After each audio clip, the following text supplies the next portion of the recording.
सम्पूर्णलाई नमस्कार। फेरि हामी चाहिँ यो सहयोगी आधारको लागि चाहिँ हिँडिरहेको छ र अन्नपूर्ण गाउँपालिका वडा नम्बर 10 साबी वडा नम्बर 2 किम्चे निवासी हाम्रो दिपक काका हाल यहीँ अल्फा बोर्डिङको सञ्चालक हुनुहुन्छ र हाल अहिले पोखरा महानगरपालिका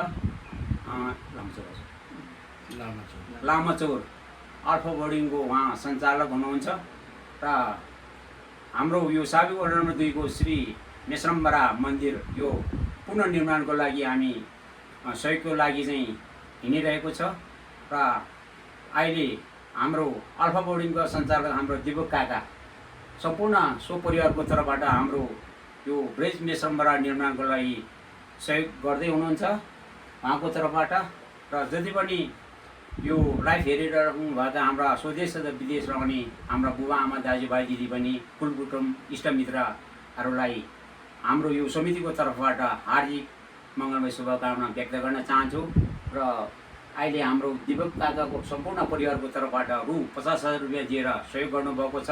ब्रिज मेश्रम्बराले रक्षा गरून् र ब्रिज मेश्रम्बराले चाहिँ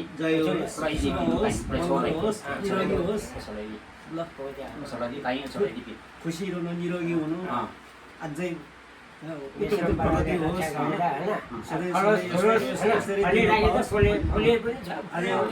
प्रगति हुँदै जाओस्। निरोगी ब्रिज मेश्रमले सधैँ यसरी नै आशीर्वाद दिइराख्नुहोस् होइन भन्दै अब उहाँबाट 50,000 चाहिँ हामीले सहयोग दिनुभएको छ। धेरै धेरै धन्यवाद। र योभन्दा पहिले पनि विभिन्न ठाउँमा उहाँले चाहिँ सहयोग गर्दै आउनुभएको छ हाम्रो दिपक काकाहरूले र यसको लागि पनि धन्यवाद दिन चाहन्छु। धन्यवाद। ब्रिज मेश्रमले रक्षा गरोस्।